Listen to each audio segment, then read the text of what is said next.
Good evening, everybody. Sorry, I'm dealing with Rumble's nonsense again, so I had to restart the episode 3 times, and it's like, well, that's 3 different episodes, and so I have to delete them, and that takes several minutes, and it crashes the website trying to delete them. So I'm sorry if you're here. Welcome, and how's it going? It's Thursday. It is a Thursday night. I wanted to do something chill, so we're doing an iceberg of internet. We're doing an iceberg of like ocean mysteries. I thought that'd be fun. I thought that'd be worthwhile. You know, why not? That's a good time. Isn't that a good time? I just have to make sure every other episode is not like, look, see, because now we have 2. Delete that one. Delete it. Delete it. Delete it. I told you twice already. Delete it. Ah. Anyways, welcome to Technical Difficulties, the Technical Difficulties show, where, you know, it's fun. We love our technical difficulties. They are, I don't even want to, because I might delete the wrong episode, right? And if I delete the one that's currently up, that's going to become a problem. So whatever, we're here. We're doing it. We're live. If you guys want to... If you guys want to follow me on YouTube, then maybe that's a good idea, right? There's, you know, YouTube still exists. I'm allowed on YouTube for now. For now. It is very distracting having to deal with this Rumble. They're all over the map. All over the map. Anyways, how's it going, guys? Is it going good? I'm glad you're here. I hope you guys are doing well and being good cult members and all that jazz, you know? All that. Anyways. Yeah, this is just about internet mysteries. I thought it'd be fun.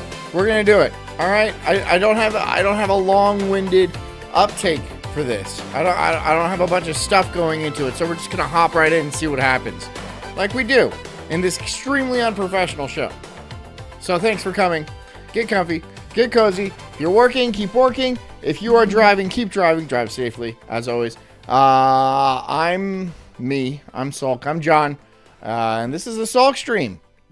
And this is called the Ultimate Ocean Mysteries Iceberg. So enjoy. Enjoy yourselves. Enjoy. The ocean is absolutely terrifying. Full of unexplored depths and mysteries that we may never know the answer to. Everything about it is creepy, and we're gonna learn about some of those mysteries in this video. God, I'm excited for this one, guys. 3rd, 4th, whatever. Be sure to follow my Instagram, join my Discord, and subscribe for more videos. I also have Should I have a Discord? Would you guys join my Discord? I don't even use Discord. Should I start using Discord? Patreon where you can vote on videos, so if you want to join that, $5 a month, go for it. Now let's get into this. More than 80% of the ocean is unexplored. This one's less of a spooky mystery and more of an unsettling fact. Don't even know how that's, yeah, it's big and it's wet and you can't do things down there. We've barely explored the ocean, like genuinely. Being wet is like not that fun. Have you tried? How's my sizing? Should I just do that again where I'm in the middle? Over 80% of it is completely unmapped, unobserved, unexplored by humans. People always say we know more about space than the ocean. I hate changing things up on my thing because I'm very autistic and it has to be like it has to be just so.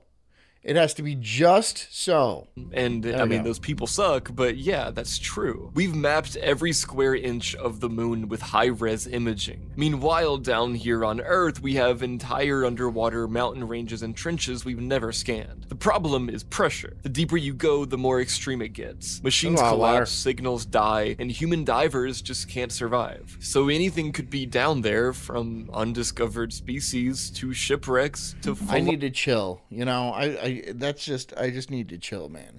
I'm not chilling enough. Or I'm chilling too hard. I just don't know if I'm chilling the optimal chilling ratio, you know? On Lovecraftian nightmares, and we'd have no idea. That's what just a bunch of 40-year-old something married hot guys. I'm not 40. Makes it such a great breeding Do I look 40? Do I look 40? ground for conspiracy theories. Because when no one can... Probably. Probably. It's just because I got, life's hard.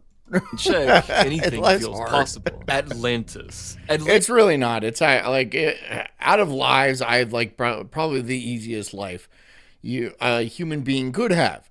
But still, doesn't mean I handle it well. I'm just, I'm bad at stuff. Atlantis is one of the most enduring ocean myths, but the truth behind it is way less mystical than people want it to be. The original source is Plato, who wrote about Atlantis as a powerful island civilization that grew corrupt and was swallowed by the sea in a single day. Go there. From the start, he was using it as an allegory, a way to warn against political I'd go there. I'd go hang out in Atlantis. Not the casino either. arrogance, not document place. lost history. Still, over time, people started treating it like a real place. In the 1800s, explorers tried linking it to the Azores. More recently, pseudo-historians have pointed to places like Santorini, the Bahamas, or Antarctica. Every time underwater ruins are Santorini is within the Pillars of Heracles. They used to be called the Pillars of Heracles. And that is the... I don't know. Outside of that is the Atlantic, right? And so you have the Mediterranean Sea, and Santorini is in the Mediterranean Sea. And he specifically said it was outside of that. He said it was outside of the Mediterranean. It was in the Atlantic. That's why it's called Atlantis, for God's sake. It's not going to be in Greece, It's not going to be in Greece. unusual seafloor structures are discovered, Atlantis gets brought up again, even though none of it matches what Plato described. What's more interesting than the city itself is what it reveals about people. The need to believe that there once was a perfect society that fell and that the ocean still hides its remains. Kraken. The Kraken was never just a scary story. For centuries, it was a legitimate fear among sailors in Northern Europe. Descriptions of this creature go back to at least the 13th century, usually painting it as a massive tentacled beast capable of sinking entire ships. There's Some octopuses, accounts described octopi and stuff in there. What was I planning on doing with this video? What did I have a point to this video? Internet Historian came out with a video, and I sent it off, but I was going to call it something else. Let's just do that. Let's just do Internet Historian, because this is not doing it for me. I'm sorry. I'm not terribly sorry. This video was made possible by Saley. I'm somewhat sorry. It is what it is. All right? Work with me. It is what it is. And I can't be perfect all the time. I don't have a team. Well, I do kind of have a team. But, it's just I don't have an Asian and a Jewish guy and, whatever JJ is. I don't have all that. It's just me. Well, Arden Cherry does a lot, and then so Sleepy. But I don't know if he's Asian or Jewish. I'm pretty sure he's neither of those things. very patient people over at Patreon. Pretty sure. I'm pretty damn sure. My friend, let me weave you a tale of a windswept night beyond. So, Arden, you won't have to make a thumbnail for this one, because we're doing it.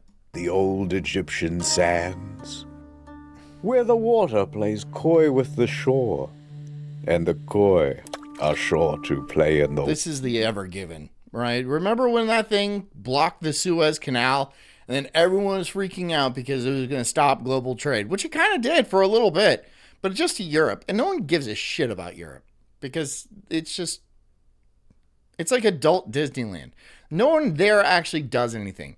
People in Europe don't really have jobs. They just kind of hang around and smoke and drink lattes and wine and stuff like that. It's pretty chill. They don't have any money, though. They're all broke. water, where the desert wolves make love to the moon. He's stony American. I don't even know what that means. Okay. And whatever JJ is. I don't know what JJ is. Oh, that's what JJ... He's stony American. Yeah, he's just a stoner. He just lives in, Virginia or something like that? Hangs out? This is the Suez Canal. Just chilling in Virginia. Undeniably, Egypt's most famous body of water. Nothing bad ever happens here. Except for that one time. Oh. Okay, so there's a ship, and it's called... Crazy that a woman wasn't involved in the Ever Given. Instead of it was a bunch of Arabs screaming in Arabic. Yeah. That's not that surprising either, though. I mean, do you understand Arabic? They probably don't either. They speak it, right? They don't understand it. Everyone there speaks Arabic. No one understands. It's just a bunch of screaming, and then there's gunshots, and then people are driving on like, two wheels of a car, and everyone's wearing dresses for some god-awful reason. And like, it's just hot. You can't get drunk. No one's getting laid. Fucking sucks, man. Fucking sucks. But you have tons of money, so you're like, whatever. I'm just going to get some weird sort of aircraft or some hoverboard or something like that and just zip around the desert. God, it sucks here. That's what I would be. That's what I would be saying if I was in the dress, right? Blend right in. People be shouting at me. I'd be like, I don't understand you, just like everybody else. The Evergiven. And it's going up the Suez Canal really, really fast, probably. John, does Mersh really have cancer? Who is this one of Virgie's no such as nukes stuff? I don't know. Did Mersh say he has cancer? I didn't hear that. Does he have cancer? Why would I know? Why, it's not like I mean, I have watched Mersh's show, but like after my show, I go to bed. I'm done. I'm done for the evening. Does he have cancer? Did he say he had cancer? Because I would believe Mersh over me. I'm going to say yes. I'm going to go ahead and start a rumor and say, yeah, he's got a blastioglioma, and it's stage 4, and he's got like 9 to 12 weeks left. Sorry, Mersh. And if that's not true, then we're all going to be relieved. And then I'm going to be the bad guy for spreading rumors. That's what I do. And I'm going to be okay with that. And you think that the Port Authority would call up and then be like, Captain. But if I'm right, I'd be like, fucking called it. Fucking called it. Booyah. Like it's a good thing. I don't know. This is the first I'm hearing that Mersh has cancer. Did he say he had cancer? Honestly, did he say that? You are going way too fast. Virgie has been saying he has cancer. Virgie is cancer. He's a little cancerous lump that like runs around and like cackles and like shoots guns and, fucking does heroin. He is a cancer. So he might just be saying that Mersh has Virgie. You ever think about that? He's referring to himself. I am the cancer that is Virgie. And yes, I am terminal. Mm-hmm. And yeah, he's metastasized too. So he's spreading all over the place. You can't hold a bad cancer down. And that's Virgie. The human cancer. But the captain, he's wicked sit cool. So he's like, they're just jealous of my passion for going fast through critical trade infrastructure. Increase speed. I love Internet Historian, but if he could like release a video like quicker, like, because it's like every 2 fucking years. And the last one was like about the Costa Concordia. And I think was Ocean. Did he do an Ocean Gate one? Hold on. I want to see if he did an Ocean Gate one. Ocean Gate, Ocean Gate, Ocean Gate, Ocean Gate. Nope, don't see it. So, yeah. Krishnan. Drop anchor. Brace for impact. But it was too late. Collision. Literally everybody died. Sweet. Ever Given. Virgie is a tumor. He is a tumor. If you watched Virgie last night, you would know. You would all know that Mersh is dead. He's dead. So his prognosis, his diagnosis, whatever it is, it went from having cancer, and now Mersh is dead, and he's replaced by some sort of Mecha Hirsch. Is he some sort of a Mersh robot? Mecha Mersh. I said it wrong. I said Hirsch. Mecha Mersh. That's not able to have cancer because he doesn't have like a body to contract cancer. If anybody had cancer, it would be Mersh. Or JJ. JJ, I could see having cancer. I actually kind of wait for that. Like one day he's going to be like, yeah, I got the cancer. And I'll be like, yeah, that sounds JJ-ish. That sounds like something JJ would have. And look, I don't wish that on anybody. But if I had to guess, it would be JJ followed by Pessy. And then followed by Royce. And then Frozen. And then I'm not going to get cancer. And Virgie is a cancer. So I think that covers all my bases. Yep. Am I missing anybody? That's everybody. That's everybody. But Mersh first. Mersh and then JJ and Virgie. Well, Virgie is a cancer.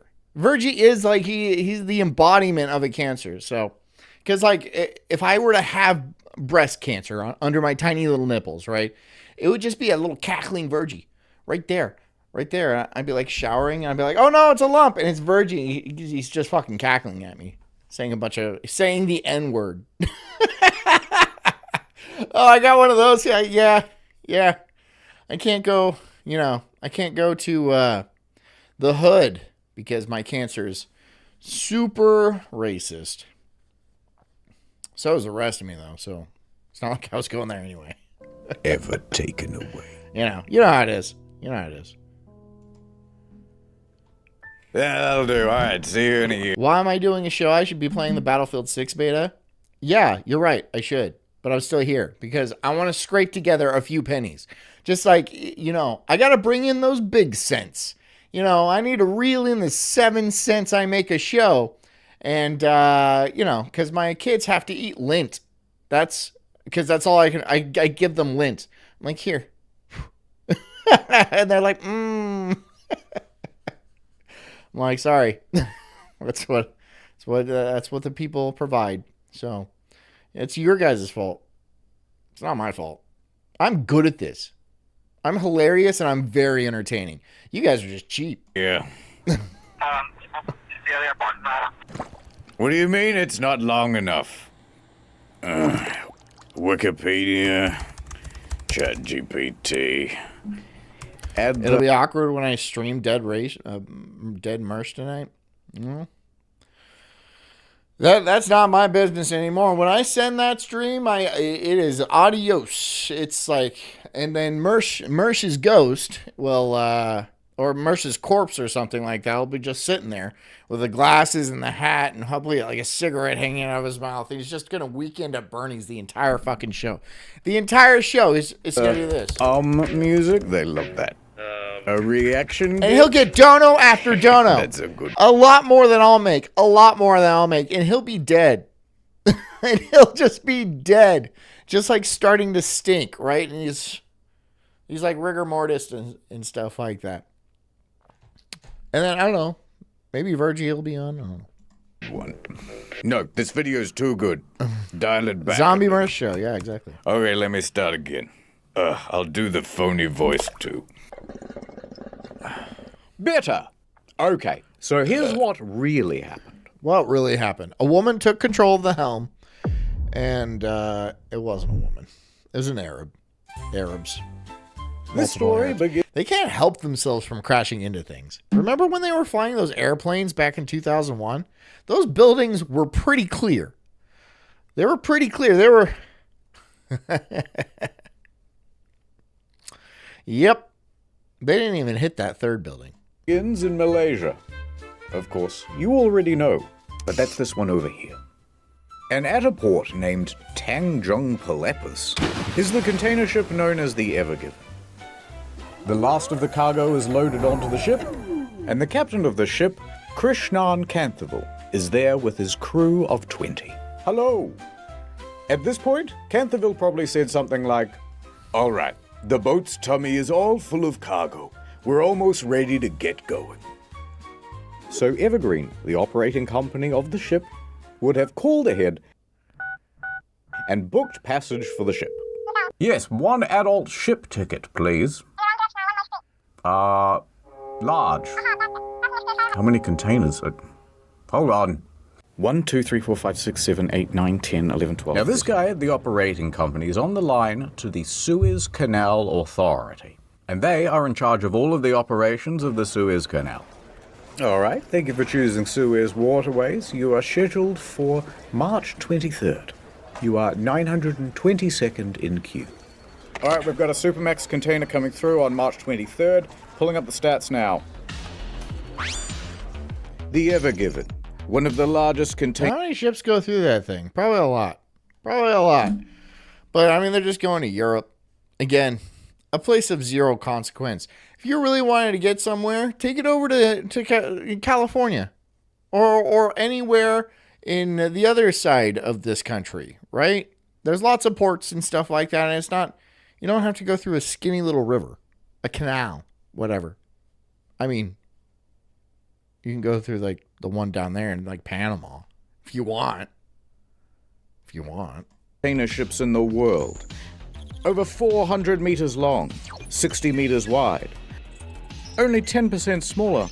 Krista says, don't worry, you will get to die one day. Damn.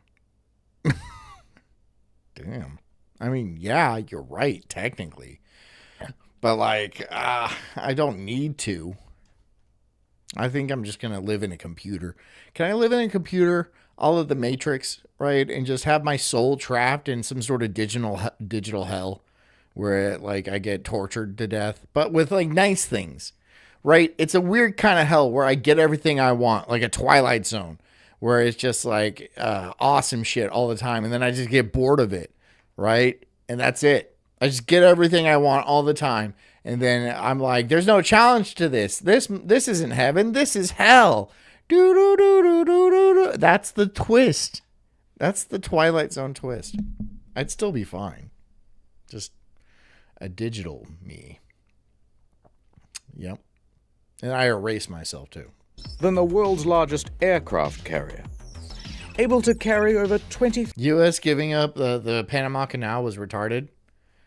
Yeah, so I don't think they really did.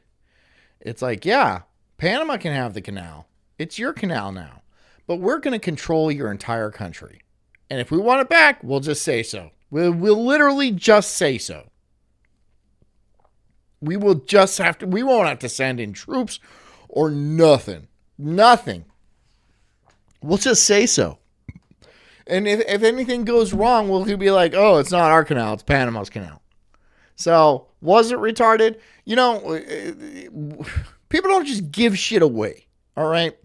People aren't just giving shit away. That's not what people do, all right? There is a very tactical reason why they gave the Panama Canal to Panama. And it's probably just because, well, we own that country anyway. They have absolutely no sovereignty, and we'll do whatever we say. And if something goes wrong, then we'll just be like, oh, it's Panama's fault. There we go. And we get all the proceeds, all the benefits. And yeah, we might have to kick back a few bucks to the Panama people. That's not a problem. All money's fake anyway. So whatever. Trust me. It was not the worst. I mean, they knew what they were doing. They knew what they were doing. They're not just, no, they knew what they were doing. Thousands of these shipping containers. Here's a guy and a sandwich for scale. All right, navigator, helmsman, Gene. Let's get liberate the canal. Help liberate it? From who? From Panama? From who? We wouldn't want to hold up the other ships. With a teary goodbye, the Ever Given sets sail from Malaysia and makes course for the Netherlands. Let's go to the map. Malaysia, and you already know, but the Netherlands is over here. The route's so simple, you just go from here over to... Oh. We're blocked by Africa's Africa, right sir. there. Should we just head back? No, just get rid of Africa. Get rid of Africa. The map looked better like that anyway. Hold on, let's go back. The map looked better without Africa anyway. That's... Oh, hold on. Let's go to the map. There we go. Doesn't that... It looks normal. It looks better. It's not so ghetto.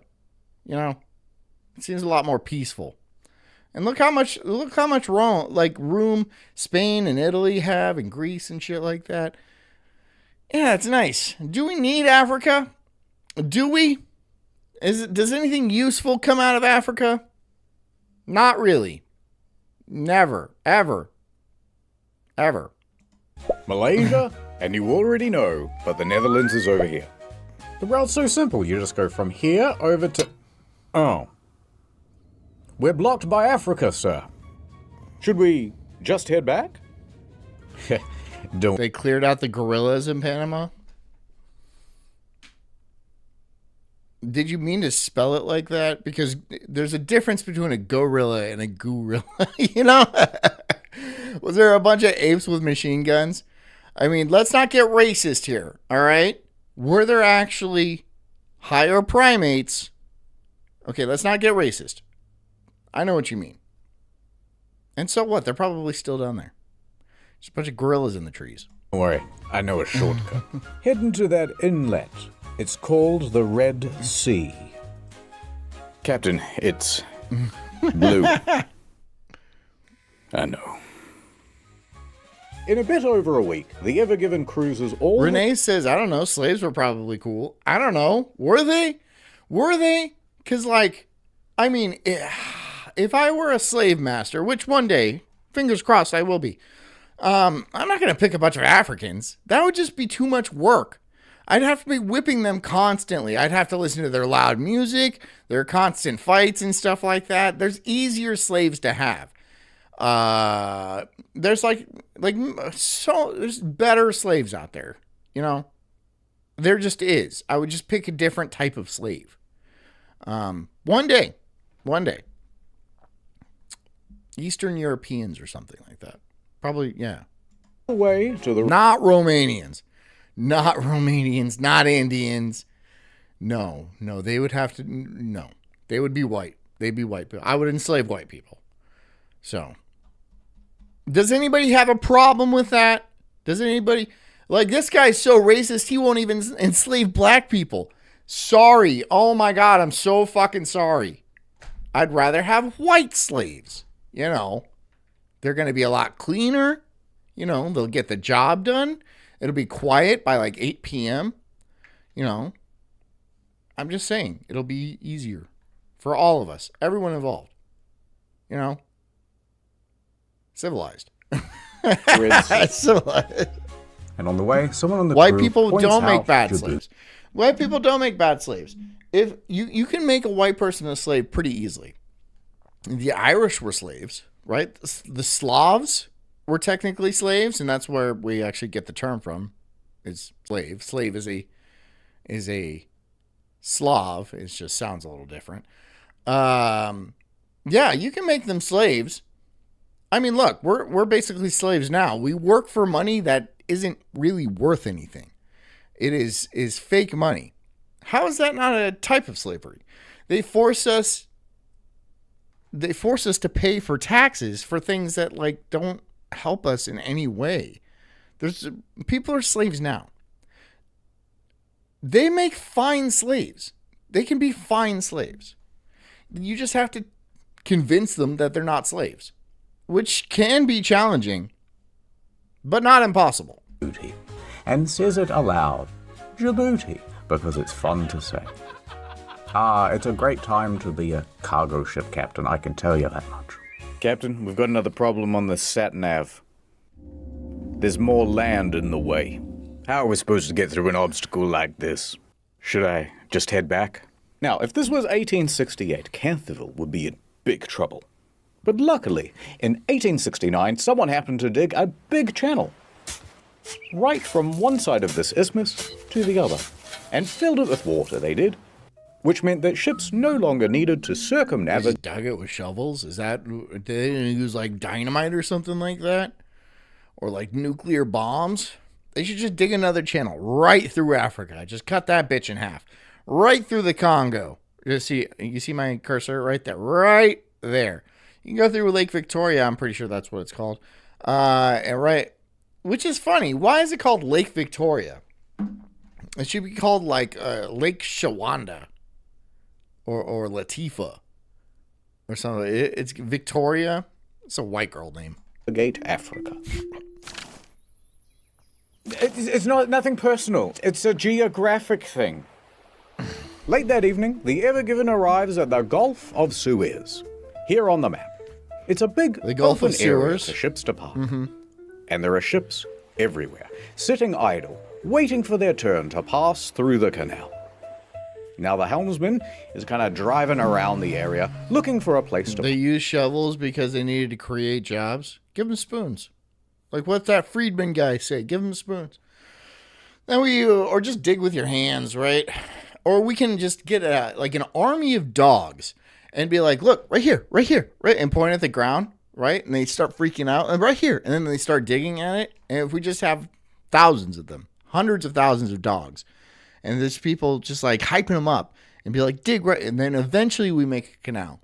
That's a good idea. That's a good idea. If you guys have any problems with that, please let me know. park and drop anchor. But then, something captures his attention. Hey, Christian just says sporks. That's silly. That's a stupid idea. How are they going to use sporks? The tines, they're going to get caught in like sand. But then the spoon part will save them. It'll be less effective. It's not going to be effective. But they're also plastic. Have you ever seen a metal spork? I haven't. I haven't seen a metal spork. No, they're always plastic. They're always made of plastic. So they're going to break. what's that mysterious looking ship over there? It looks abandoned. Or we could get like 1,000 meth heads, right? And be like, yo, under all this sand from like this sea to that sea, there's like a bunch of copper. And just let them get at it, right? And let them go fucking like copper gnomes and just start digging. They'll dig and dig and dig and dig and dig. They will. They'll get it. The Ahmad. Do not speak. Onia says, I have a metal spork. Send me a picture. Send me a picture of that metal spork. I'm fucking not even kidding you. Send me a picture. Its name, Helms. Send me Why not? Look, there's a spot. That's a handicap. They park the ship, drop anchor, and radio into the Suez Canal Authority. Thank you for joining the queue. Typical wait time is a few hours, up to 1 business day. Why do we have to wait? Why can't we just go straight through? Because we've got rules here at the canal. A big book of them. No running, no dive bombing, and... Did Home Depot carry some sweet giant sporks? No, those are pitchforks. Or shovels. Or some combination of the two. I've never seen a giant, but we could make them. We could make a gigantic spork that would be useless to everybody. Everybody. Why not? It's a business. It's a business. Blah, blah, blah. Somewhere way down the back of the manual it says, all vessels entering or leaving the canal must have a It's a pilot. man still you wouldn't And in fact, understand. a ship as large as yours All right, I needs guess. two. I'm sorry. It must be a Makita then, right? It's not like a Ryobi. You don't have those Ryobi sporks, huh? Well, then I just don't know about them. So, see, because I'm just simple. I'm simple like that. I'm just like sit in my house and fucking do computer stuff. These pilots are employees of the Canal Authority who understand the perils of the route. Kind of like a consultant to the captain. And they stand around going, yes, go here. Turn coming up The yellow here. one. Watch Okay, out it's a for the DeWalt geese." spork. Excuse me. So just stand by A for a husky while, spork. yep. It's a spork for husky kids, right? A giant one. You eat anything.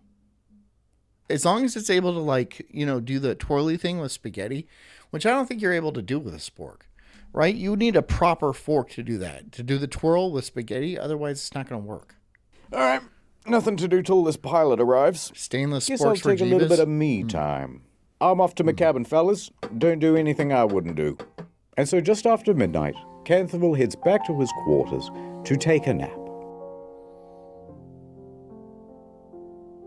Quite a cozy scene, wouldn't you say? But all is not well on the Ever Given tonight.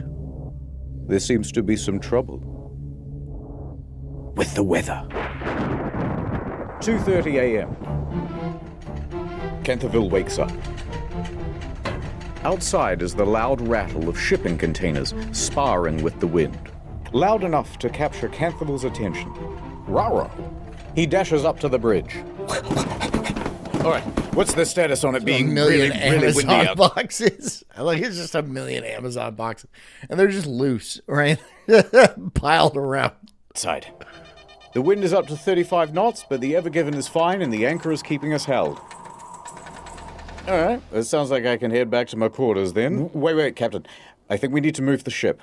Yeah, those guys are getting closer and closer to us. We're surrounded by ships like the Al Nasriyah. Their anchors can't withstand the wind, and they are being dragged about. We need more buffer, or there's risk of a collision. Good thinking. All right, duty engineer, prep the engines. Aye. The ship kicks to life. The helmsman steers the Ever Given to get further away from the other ships. This whole thing might be I'd like to drive a big old boat like that. That'd be fun. cancelled. Port control. Although this waiting area is delightful, the weather outside is very frightful. Is passage through the canal still happening? Not cancelled. Hold position. This was from earlier, but he said, Hog Dog said Chinamen because they build good railroads. Chinamen would make fine slaves. I think the Chinese would make good slaves. I feel like there's a lot of Chinese people that are slaves right now, today. I think there's like a ton of them. Would you prefer that as slave material? Do Chinamen make good slave material? I would think. But do you want a bunch of Chinamen? Because you're going to have to deal with Chinamen all the time. Think about it, right? Your pilot is wrapping up and will be on his way to your vessel soon. They're making us wait. Captain, if we're struggling not to hit ships in this big open area, it's going to get pretty dicey when we have to navigate through a narrow channel like the Suez. Yes. Although you should have said, spoiler warning. Coming up next on Channel Ad Time. Welcome back to Raising Sailey. I'm Sailey Man, professional traveler and eSIM user, finding tourists to get them huge savings on an eSIM plan. That's why we have Chinatown and San Fran. It was all the railroad slaves. No. Those people were shipped over so they could do like laundry and like fireworks and stuff like that. And then go gamble in Las Vegas in one of those gambling junket buses. I always used to see those buses drive through on their way up to like Reno with the big old, the Chinese lettering on the side full of Asians, and they just go gamble. They love gambling. Ooh, they love it. They love gambling. It ain't for the faint of heart. Them and old people. Old people like gambling a lot too, because it's just like, well, you know, I'm not saving this money for my kids. I might as well piss it away. But now Las Vegas is dying, right? You know, you can get taxed for your losses now. You can't write off your losses 100. You get taxed for your losses now. You can only write off 90% of your taxes. So if you lose like 10 grand, you're getting taxed. You're getting taxed for that, which is like, how? Where is that money coming from? Yep, that's the thing. But no one's in Las Vegas because it's for boomers, and it sucks, and it's just way too expensive. So no one goes to Vegas. When they were young, when the boomers were young, it was cheap. You could go for a weekend in Vegas and not kill you, and you can go gamble and stuff like that. But now you go, it's like $35 for a single drink. No. And then you lose money, and then you have to pay taxes on that. So, no. Vegas is going to turn back into a bomb site. That's what it's going to be. It's it used to be like radio fucking nuclear bomb testing. And they're all like, hey, let's just gamble out here. And then they stop bomb testing. But now it's like going back to bomb testing. Right? It's going to be New Vegas. It's going to be Fallout New Vegas. And look, you go to Vegas, you already see people that look like the ghouls. So it's a real thing. But if there's one thing I've learned in all my years, taxing people's losses is a very boomer idea. It is the wildest idea I've ever heard of. How do you fucking tax somebody's losses? Oh well. They're traveling, they need data. I can't get an Uber. I didn't sort out my data before I left. Got The guy's name was Huge Scrotum. Huge Scrotum. another one. Try this. First, we download the Saley app on your phone. Then check out. Get some damn data on your phone. Why not? Add over. Some time has passed. We're back on the bridge. There's the helmsman. Captain's gone back to his quarters. Pilots won't be here for hours. Then suddenly, an idea. The helmsman takes He's it gonna upon yank it. He's gonna yank it. That wasn't the idea. He wasn't gonna jerk off. I mean, if you're alone on the bridge, like, okay, you're like the first officer. You're on this huge ship. You're on the bridge in the middle of the Red Sea. Everyone else is sleeping. You yank it. You know, you wank one off, right? Why not? What's the worst that can happen? himself to navigate a little bit of art. Tee-hee-hee, says the helmsman. As long as no one checks the nav data, this won't come back to bite me at all. A couple of hours pass. The wind dies down just a little. No ships crashed into the Ever Given, but a small one did pull up beside it. Captain, pilots are here. Welcome aboard. Oh, hey, Captain. Yes, we're running late. Where's the helm? We don't know what the pilots' names are, so we're just going to go with blue and red. Okay, I think we should move ahead at about 14 kilometers. That's right. Ahead. 14 kilometers per hour. Why don't we know who the pilots' names are? Isn't it basically their responsibility to guide the ship through the canal safely? Why don't we know their names? Hour. The Ever Given joins a convoy of ships taking position at the entrance. Boomers want to take every last cent and die with it. Yeah, which is like crazy because it's like, I mean, every month it's worth less and less. And by the time they die with it, they're going to have tons of it, right? But it's not really going to be worth anything. And then we're all going to just be like eating each other probably or something like that. So go ahead, let them die with it. Have fun. I know you will. And then you won't feel an ounce of guilt in the afterlife. Or I don't know how that works. Maybe you will. Maybe you'll all burn in hell. That actually seems a lot more likely. Seems a lot more likely. To the canal. that seems like the most likely thing that's going to happen. Boy, checking in. Ready. All right, everybody. We want to be alert. Stay focused. Yeah, Captain. I'll follow the other ships. I'll try not to get lost. Hold on, helmsman. And the audience. This is a much more perilous journey than you might know. What? It's a straight big line. Straight line? Yeah. It is 193 kilometers of narrow waterway.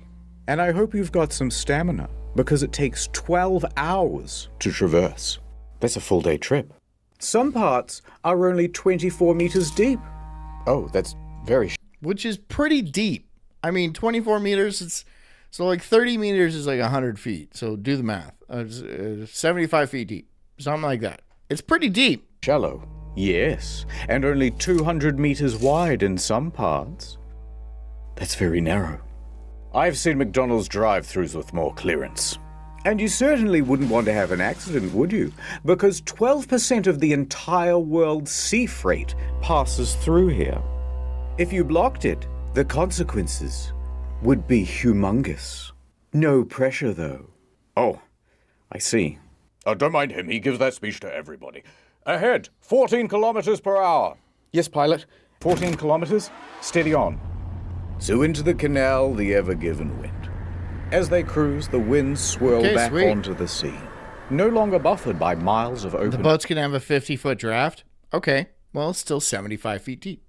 So that's not too bad, right? A 50-foot. Damn, that is a deep draft. 50 feet. Wow. I mean, I guess it's like, 300 some odd ton. A lot. It's a lot of tons. It's many, many, many tons. But yeah, that's still fucking deep, dude. 24 meters is pretty deep.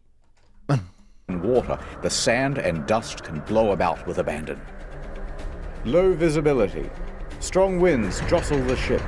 Grit pelts the bow. The Ever Given steams ahead at about the pace of a fast jog. And there's no real build-up here, to be honest. Things go awry almost immediately. How are you coping with the wind? It's manageable. It's windy. All right, well, the wind is definitely pushing us to the left-hand side. Yes, just try to keep it as centered as you can. Adjusting. These winds are quite something. Do you think we should have insisted they postpone? The pilots don't seem worried, and they know this water better than anyone.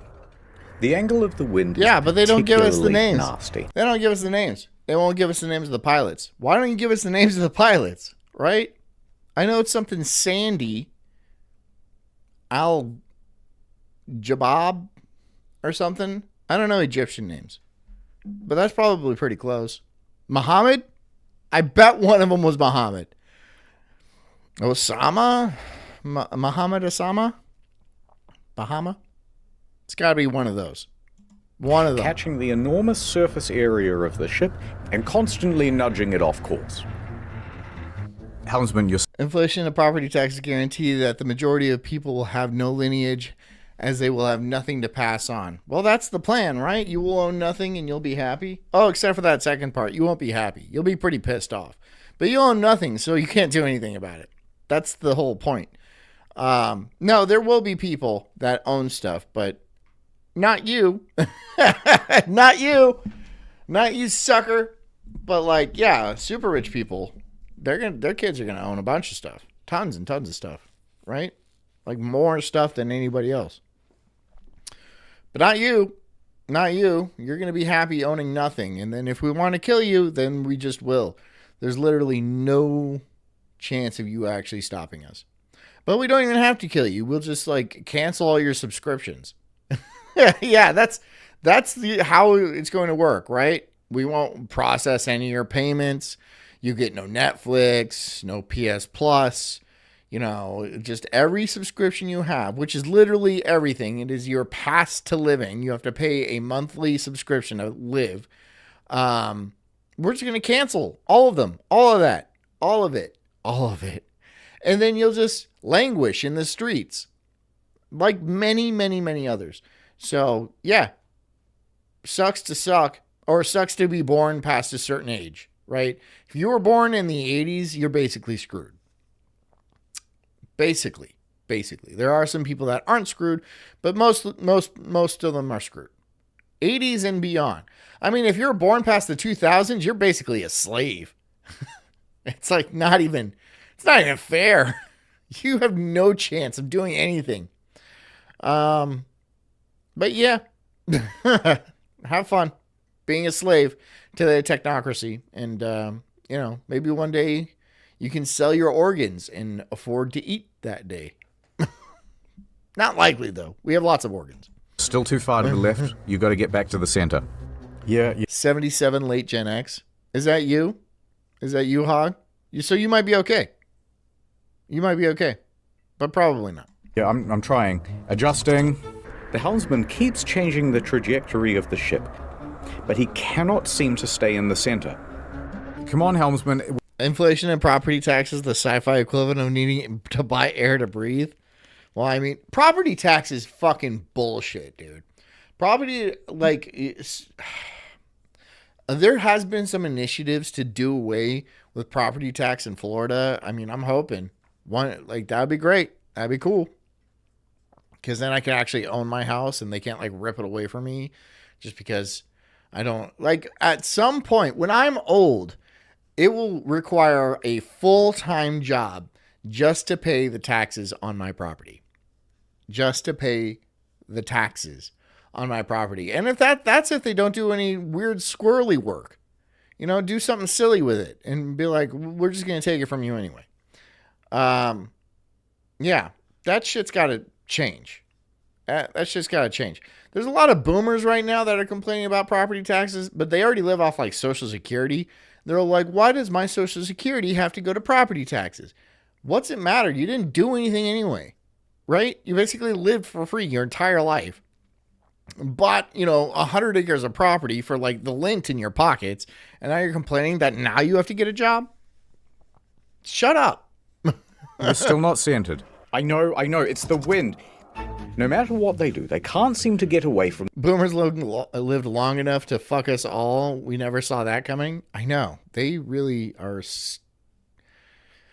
Probably because they know what's coming, right? They're going to cling to life. Honestly, they had an awesome life. And so, like, you know, it's understandable that they want to cling to it, right? They want to be like, I don't want to die. It fucking rocks here. I get to do whatever I want.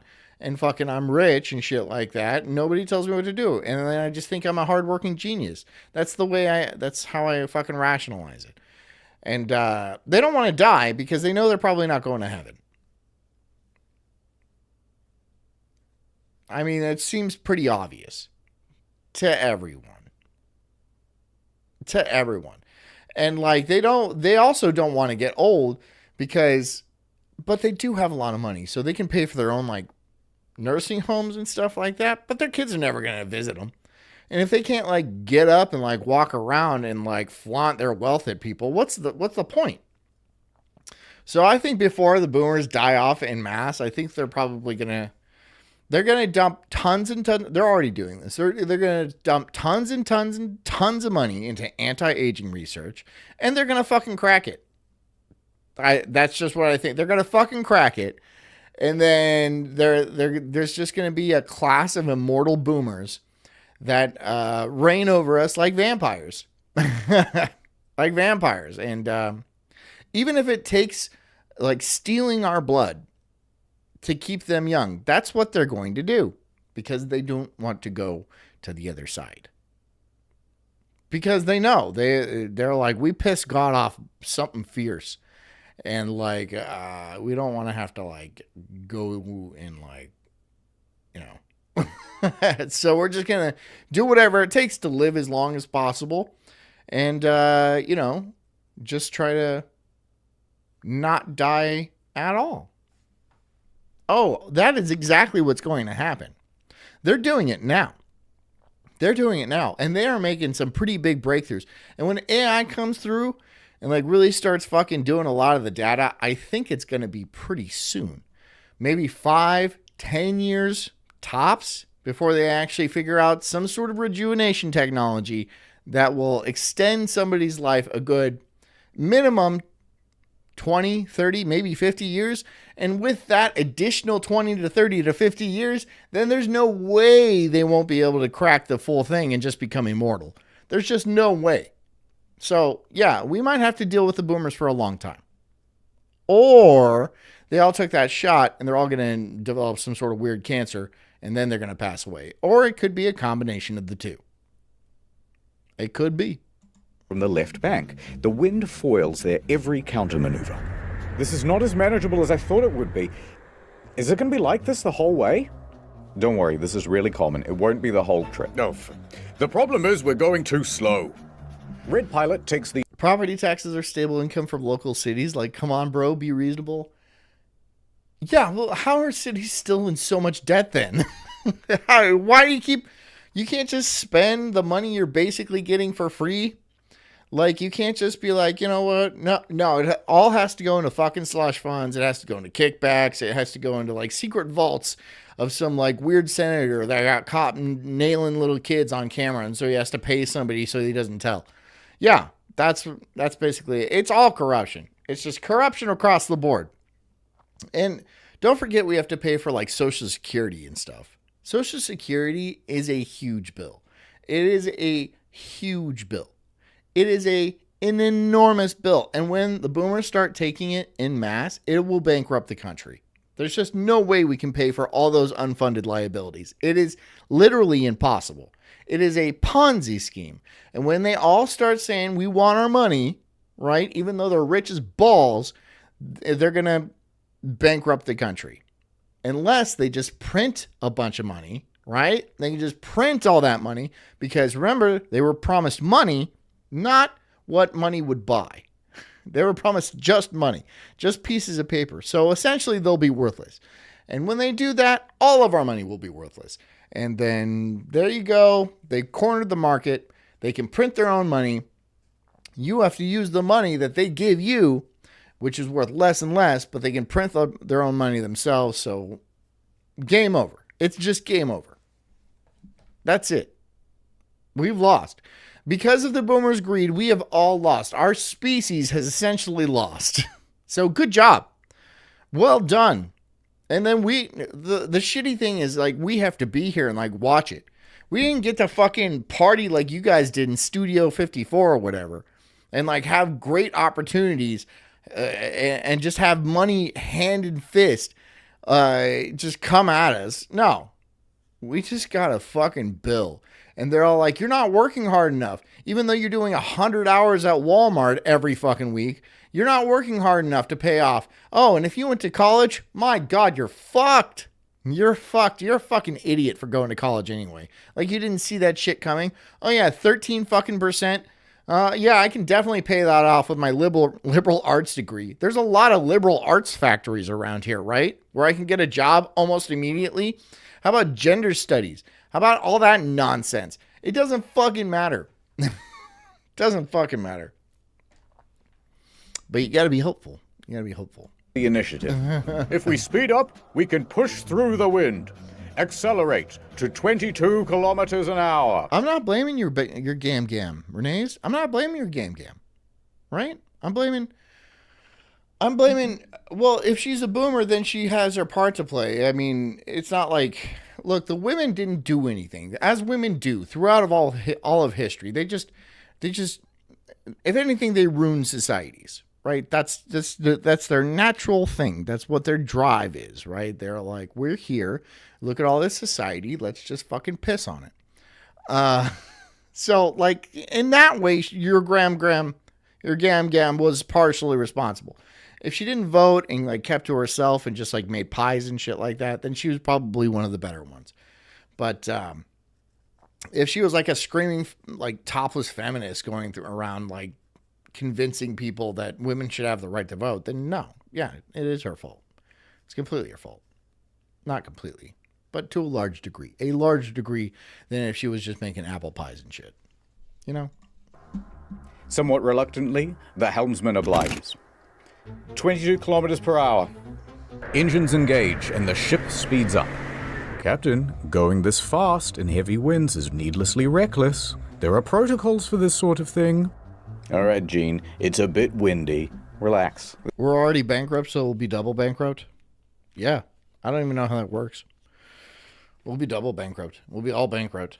It's just a very super bankrupt. So who cares? I mean, like, you're not going to have money, so what's the point? There's going to be a point, and I think we've already passed it, where people are just like, fuck it. Why get a job? There's an entire subsection of NEETs, like men that are just like saying, fuck it. Why do I have to work, 18 hours a day? Look, girls get jobs for like $100,000 a year tweeting at each other and doing nothing, just getting fucking lattes and doing yoga at fucking Apple Park or whatever. And like most men don't get those jobs, right? They have to scrounge up what they can, stealing copper or something like that. A real man's job is stealing copper. That's a man's job. And they have to squeak by. And so a lot of people are just like, fuck it, I'm not going to participate. I completely understand. Why participate in a game you know is rigged? And you know that you're not going to possibly win. It's just the math doesn't work out. There's no possibility for you to save enough money to start any sort of entrepreneurship or, maintain society at a very basic level even. Everything's becoming automated, and the only thing that's really truly necessary is basic grunt work. That's also going to be phased out very soon. And they're not going to share money with you. I'm sorry, they're just not. They might have instate some sort of basic income, some UBI or some shit like that, but it's not going to be worth anything. You'll just be a different kind of slave, right? Where if you try to speak out, they'll just rip your UBI away. I mean, you're going to be a slave. Deal with it. You're going to be slaving. Start slaving now. Start enjoy slaving, right? Watch some videos on slaving. Try to get like your slaving outfit together. And so with the chains and the tattered, cloths and stuff like that, and sing your spirituals, because you're going to be slaving good. You're going to be slaving hard. However, I don't want to be a slave. So I'm going to need you guys to slave for me. So you can like carry me around on like one of those things. It's called a sedan is what it's called. You know, like the guy from Dr. Moreau's Island. I'll just be covered in white. Just white sheets, and you just carry me around and stuff like that. I'm not saying you have to do that, but I'd really like it if you did. This must happen all the time. The red Christian says Battlefield 6 beta is good. Okay, I'll download it after the show. I'll play it after the show. pilot was right. The increased speed helps them to fight through the wind and get away from the left-hand bank. However, they can't seem to keep the ship. Renee says, I'm Irish, man. I was born to be slave. Psst, fucking based. I mean, you're right. You're right. So just fucking dig it. You know, it is what it is what it is. You're going to be a slave, and, you know, just keep having kids, because they hate it when you have kids. Just keep having kids, and that pisses them off, because young people don't like being slaves.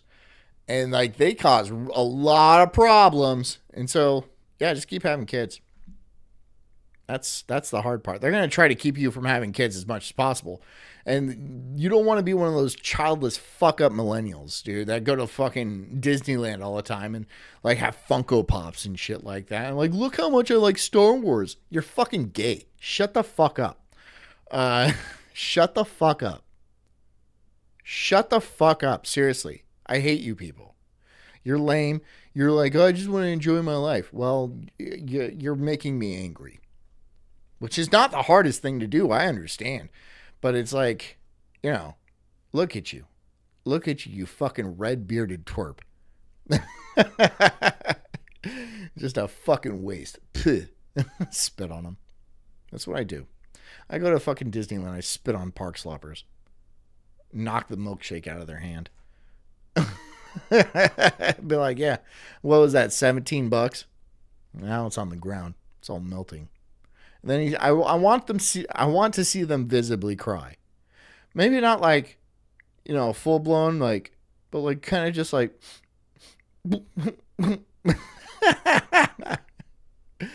I want to go and stab the wheels on those little hover around things. You know, the big fat ones. They have these little carts. I want to go fucking just let the air out of them. Just so they're stuck in like a place that's really hot, and they can't. If they want to get out of it, they have to get up and walk like a mile, right? And just watch them scream through binoculars while I'm in the shade, right? And they're help, help. Right? I'll just do that. I'll pay my admission to Disneyland, $300 a day or something like that. Whatever ridiculously high price it is, just so I can harass park sloppers. Because you're worthless. I want you to feel that. I want you to feel as worthless as you are. All you do is consume calories, and you fucking ride around Disney all day, fucking slurping milkshakes and being like, look how much fun I'm having. You're a fucking adult. You're 35 years old. Jesus Christ. Wearing the stupid Mickey hats. I'm going to smack them off you. In the very center. Helmsman, you're aimed too severely to the right-hand bank now. We need a bit of leadership here. Don't worry, I know what to do. Turn left. Adjusting. The pilot's giving steering instructions. Renee's, well, you had 3. You got 3 out. That's good. That's like a minimum. 3 is a minimum. Now, Captain, is he supposed to do that? Captain, the pilot is not here to give steering orders. You should say something. Amanda says, I have as many as I want, and I've given away a lot of them. Wow, Amanda. Wow. That's dark. You just go to the fire station and put them in that little mailbox. It's literally a mailbox. It's not like one of those safe surrender sites where it's all like padded and air conditioned with oxygen and stuff. It's just a fucking mailbox you stuff babies in. And the mail guy comes by and he just opens the box. He's like, no, it's happened again. No. The carnage. It's a poor little Amanda newborn. It just gets thrown into the wastebasket. Yeah. The post office guy is like, I really got to put a sign on this thing. This is not a safe surrender site. This is a P.O. box. The ship is now consistently snaking left and right and left and right. Turn to the right! So they turn to the right, but then they end up too far to the right. You're too close to... Big B says I was trying to save up to take my family to Disneyland, not spending $10K for a week. Yes, sir. Yeah, they have... Look. They have packages at Disneyland where they take around like the rich families, right? Where they can skip to the front of the lines, and those are like 10 grand a day. Where you ride around in like an air-conditioned van, and they bring you ice cream and water and shit like that, and you get to go to the front of the line everywhere. And it's like, yeah, trust me, it's wildly expensive. And I think that's to keep out the riffraff. And when I say riffraff, I mean black people, because black people aren't whimsical. You know, they subtract the vibe. You know, a few here and there are fine, right? But when it gets a little bit too dark, it gets, you know, it's not so magical anymore. You know, it can't, not every ride is the Princess and the Frog or now the Little Mermaid, which is ironic because they can't swim. The right bank now. Turn to the left. Yes, I agree. Turn to the left. Look, this is all a bit tense, and we both know where this is going. It's gonna crash. Let's just enjoy it. Rocky Macabre says, I have 2 kids and I'm still a retard. I have 2 kids. I'm retarded. I'm not, you don't become less retarded. No, no, I didn't become less retarded. I just became, angrier. Angrier because I have to, like, you know, fucking build a society for these kids, and I have to, like, make sure that they're gonna have at least decent enough lives and not be like fending off mutants to, you know, survive and shit like that. So I'm like, oh, this all won't do. None of this is gonna do, right? And so I just started this channel just to complain mostly, because I'm like, what can I really do? I, like, you know, hack the system.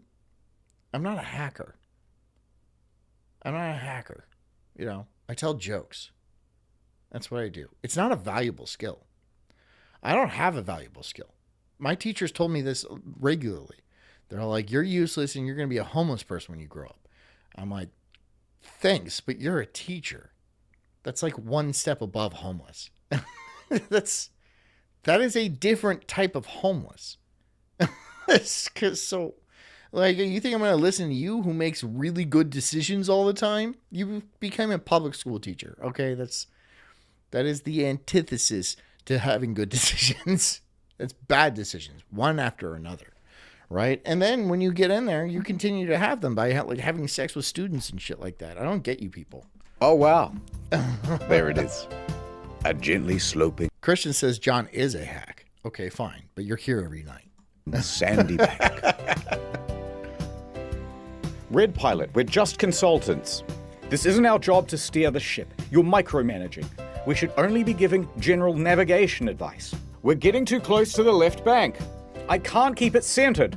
We have to slow this ship down. If we slow down, the wind will push us into the bank. What do I do? Reduce the speed. The 2 pilots begin bickering. And not just bickering normally. They're bickering in Arabic. Arabickering. And Canthable's crew doesn't speak Arabic. No, and so you have a couple of Arabs just bickering on the deck. That's not helping anybody. It's like park stoppers. They're not helping anybody. What the hell are they saying? I don't know. Neither do I. Rocky Macabre says, come to think about it, my dumbest friend was a school teacher. Nice guy. You know what? Some of them are nice. Not the ones I've met, but like some of them are nice. But they are stupid. They're dumb. They're not. I mean, like, when you become a teacher, you've failed at life. That is why you become a teacher, because you're like, I can't do this, but I know how to tell people to do it. I'm going to pretend I know how to do it. That's what it is. And they're assholes. I hated my teachers. Does anyone here speak Arabic? This is why we never got their names, because they just argued in Arabic. The Ever Given has reached its target speed of 22 kilometers an hour, but they're taking wider and wider turns and can't seem to get anywhere near the center of the lane. And the two pilots, they're still fighting. Captain? Captain! Pilots! Captain! The Ever Given then reaches an extreme, unrecoverable angle, pointing acutely to the right, straight for the bank.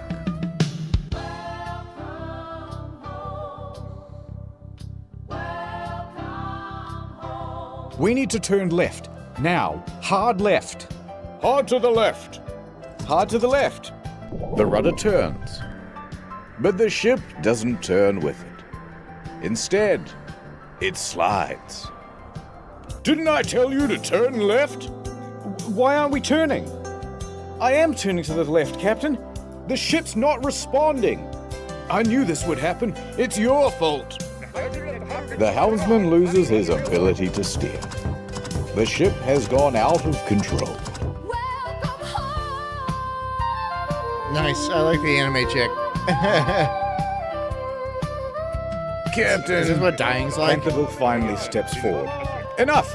Helmsman, center the rudder. Reduce speed. Rudder center. Reduce... But it's too late. Too late. Canterville did not intervene in time. Shit.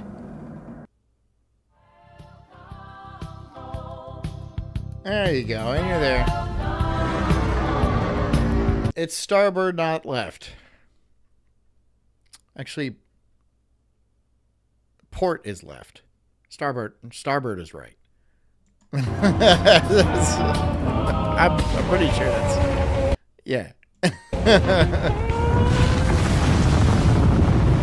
The crew can feel the vibration through the floor as the bow meets the bank. Onias says, I never got why they don't use tugs to escort these ships down the canal. They do. And they should have. They should have. They should have. They do. They're there. They should have.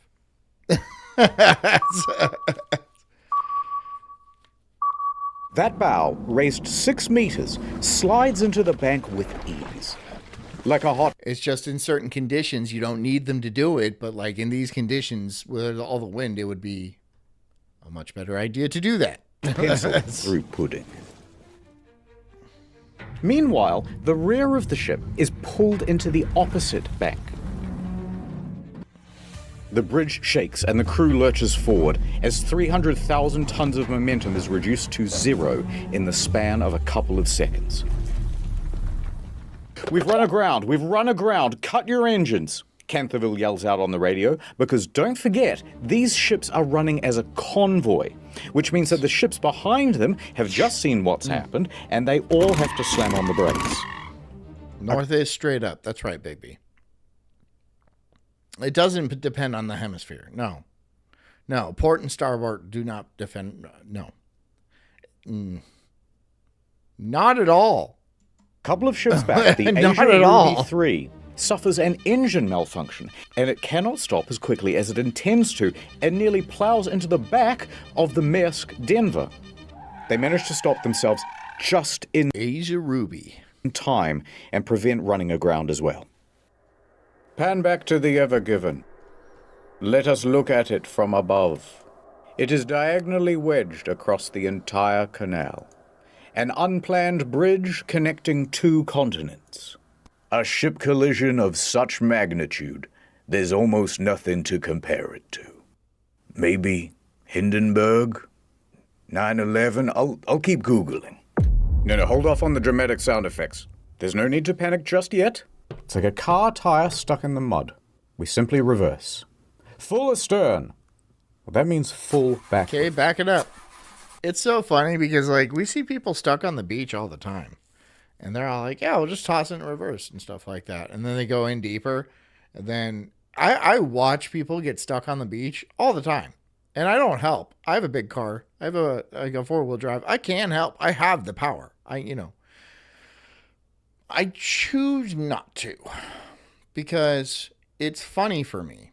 And there is clearly signs that say 4-wheel drive only, loose sand, soft sand. And then they're like driving like a Toyota Camry or something like that. You have to let people learn for themselves. Otherwise, they're just going to get dumber and dumber and dumber. You know? So I'm doing my part to help. It might not seem like that, but I am honestly here to help. I only want what's best for you guys. I want what's best for everybody. And sometimes that's going to hurt. You know, it's called tough love. All right? And I'm tough loving all over you people. All over your faces. All over. Propellers at the back of the ship Hey, Forrest, whiz mommy. to little effect. Locked in place by the sand. She's right. She says a lot of times those dumb people still never learn. Well, then they're stupid and they shouldn't be on the planet.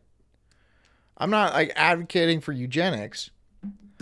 I'm just advocating for people that should die because they're stupid. Just let them die. That's not eugenics. You know, that's just common sense. Somebody's going to die because they did something stupid, then you get out of the way. You're interrupting, right? You know, God is calling them home. He was all like, that one I made too stupid. Bring him back. We'll put him in the shop and see what we can do next time. And then, you know, some guy's like, no, let's save him so I feel good about myself. Wow. So you're just going to poison the future with this idiot. And he's going to have like 10 kids. And then those kids are going to be fucking stupid. And then you're like, I have an idea.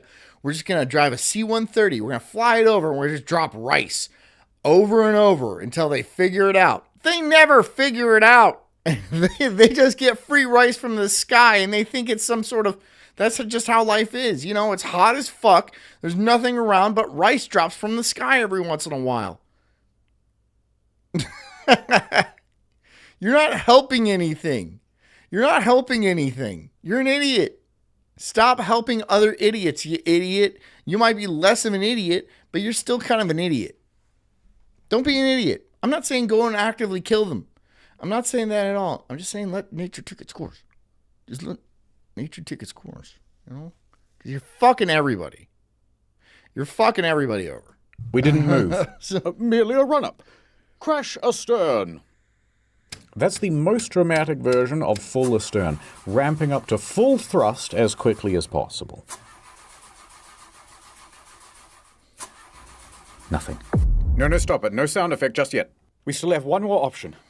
Start up the bow thrusters. They're the jets at the front of the ship that give a little bit of extra oomph. Crash astern, full thrusters.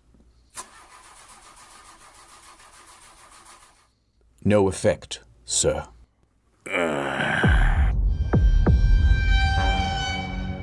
Yeah, you in there.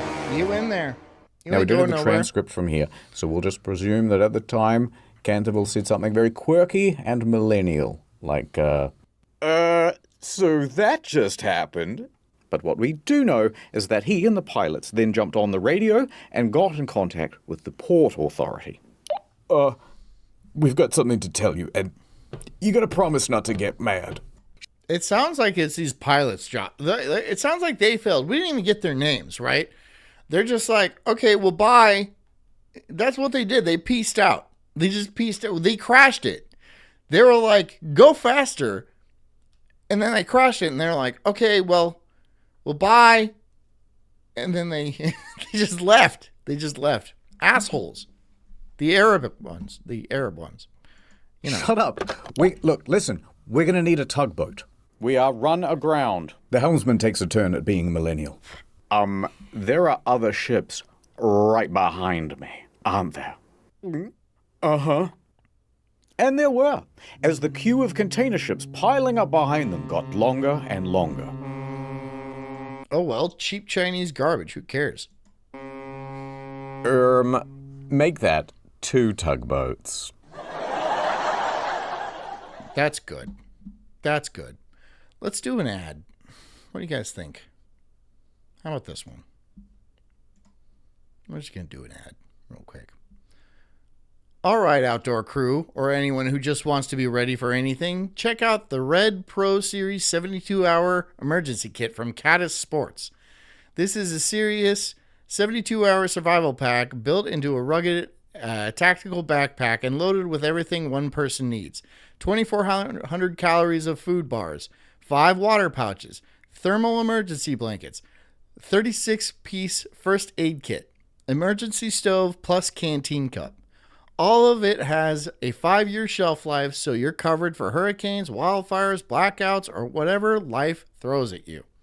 Whether you're off the grid or just want a peace of mind at home, this kit is a must-have, compact, reliable, and made for real emergencies. Use code RUMBLE at checkout for 10% off your order today. That's caddissports.com. Gear up, stay safe, and be ready when it counts. Okay, that was 20 cents. So what happened here exactly? And who is in big trouble? Explainer time! There are 3 main causes to why the ship crashed. Let's start with the wind. Rocky says better have an emergency within 5 years. Yeah, I know, right? You don't have like a longer lasting one? I mean, it depends on where you live, but I mean, like, I bet if I bought it, I'd use it within 5 years. It's just because we have hurricanes and, you know, shit happens. And, you know, sometimes I'm like drunk at night and I'm like, oh, food bars, survival bars. And they're like, look at this blanket. And look, there's a little camp stove so I can stay warm. And then I use it. And then there's like a real emergency. And I'm like, oh, I gobbled up all the food bars. Well, they were going to go bad anyway. The captain could have very easily said, guys, the wind is far too severe. Let's postpone. But he didn't. However, the blame's not all on Canthaville. The 2 pilots could have also said, let's just follow protocol. By radioing in to HQ and saying, yes, get us 2 tugboats, please. With one on each side at the front, they would have had far more stability and control. And they wouldn't need to erratically fight about with the wind to stay in the middle of the lane. Second cause, the speed of the ship. Now, it was the Red pilot who told the helmsman, accelerate the ship to 22 kilometers per hour.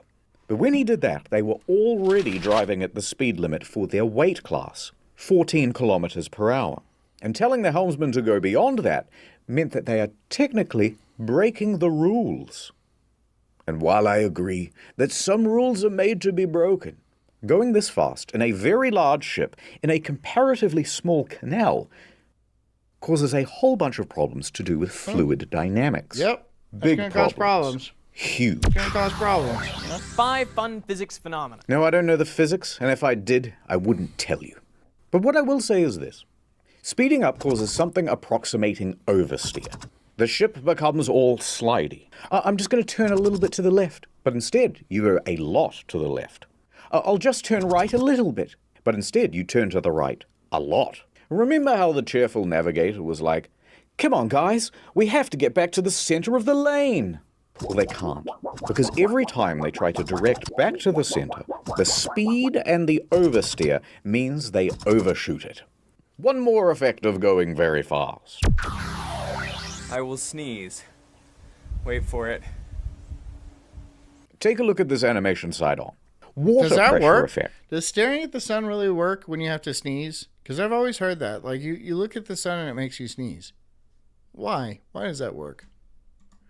Cause the Does ship anybody know to the tilt. science behind that? At this speed, the front is raised 6 meters higher than usual, which means when they collide with the bank, combined with the high velocity, they really wedge themselves in.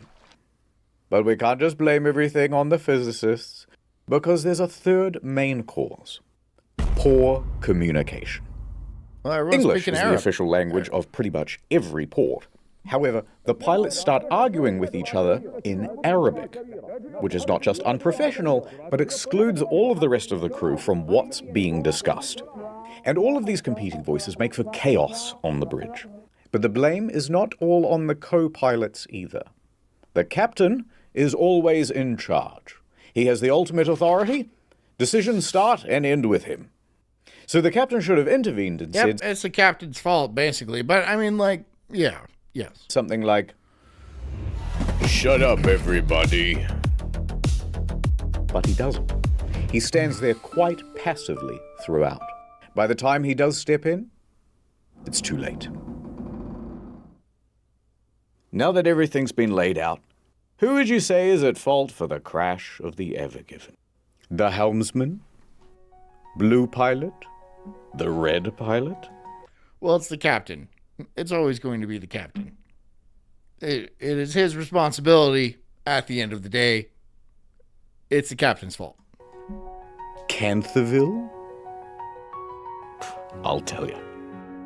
Society, that's who. You and me. And I think you should apologize. I'm not apologizing. Stare at the sun with a spoonful of sugar? Why? Just for fun? Just for fun times? Just for funsies? Okay, I'll do that. You gonna pay for my eyes? I need new ones. I will need new ones. Afterwards. Alrighty, so we have something 3.5 times the size of the Titanic, choking the world's largest freighting canal like a greedy seagull throating a glue stick. Good start. And they didn't get very far through the canal itself. About 5% of the progress bar. But if we scroll up for a second, we can see what landmarks they missed out on. The Great Bitter Lake. Named so because the water there is very salty instead of fresh. Then up a 2-lane bit and over to Timsar Lake. Named so because Timsar is the Arabic word for crocodile, because there used to be crocodiles in there. Otherwise, it's pretty much zip right through to the Mediterranean. That would have been very nice for them. Now we go back a bit to Timsar Lake, and here you'll find the city of Ismailia. O'Neill says, no, it's the two idiots that fucked this up. The captain can't tell them what to do under international law. What? No. The captain of the ship is the captain of the ship. Yeah, the pilots know best because, like, they're the canal pilots, right? That's what they do for a living. They guide ships through the canal. But it's still the pilot's fault. It's still the captain's fault. It's still the captain's fault. It is the pilot's fault, basically. But the captain can do whatever. It's a ship. He's on a ship, right? It's his ship. What happens to it is his fault. It's his ship, right? No, you can't get onto a dude's ship and be like, now I'm in charge. That's not how it works. Yeah. And at its port, see this building? This is the Suez Canal Authority. Inside, Captain El Said, head of navigational control, is just settling in for the day. As he sits down to his desk, Captain, you're gonna want to see this. The video feed pulls up. What? Line 1. We're stuck. We'd like to request a tugboat.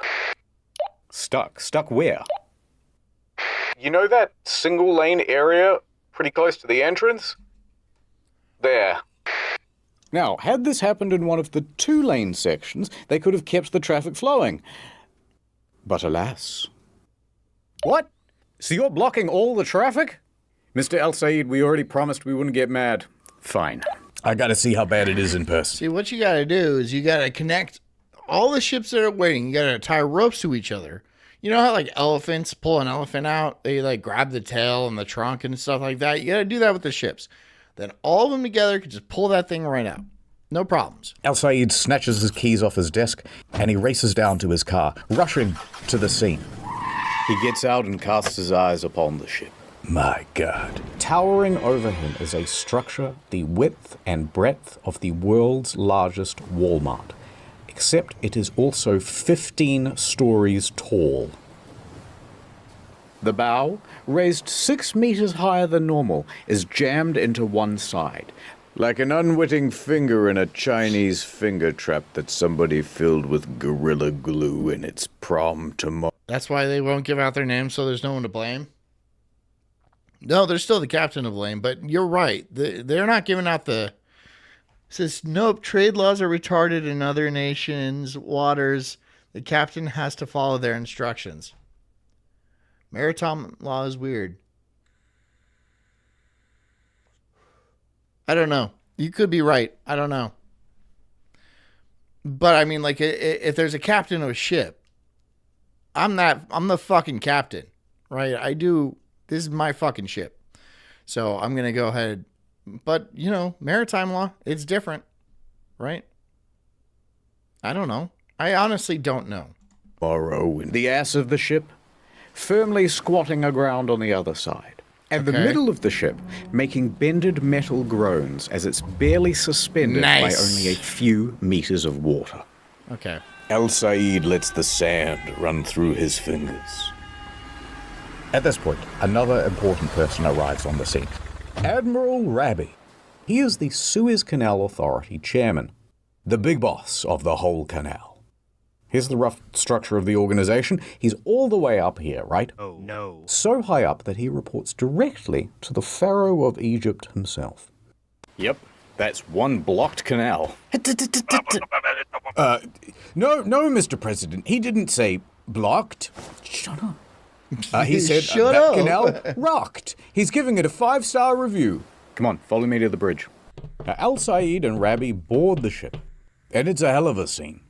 The crew is racing around. Oh god, they're gonna check the nav data. They're gonna see the dick pic. Oh god. Canterville's standing back taking a panicked phone call with the operating company. Okay, so 2 pilots walk into a ship, and the first one says, And the 2 pilots from before are still bickering. All right, you 2 are dismissed. Canterville. oh god. You two, you nameless guys, you could just go home. You guys, next one. You know, you didn't get this one right, but go ahead. The next one, I think you weren't going fast enough. That's where you really needed to juice it. You know, put some nos in that bitch. See if you can really get that in there. Oh god, this is the end of my career. This is gonna cost $1 billion. Al Said puts his hand on Canterville's shoulder. Do not worry, my friend. We shall solve this. Come on, Captain. What's the status? Well, the ship isn't floating. Yeah. No, what I mean is the situation is worse than you think. It's the way we're pitched up on the shore. The weight distribution is all wrong. We're like a raised bridge, but we don't have any of the support underneath. The middle of the ship could bend under its own weight and tear. So it could sink? Yeah. That would shut down the whole canal for months. Are we taking on water? No, I've had the engineers check the hull. We can't see water making ingress anywhere. Yet.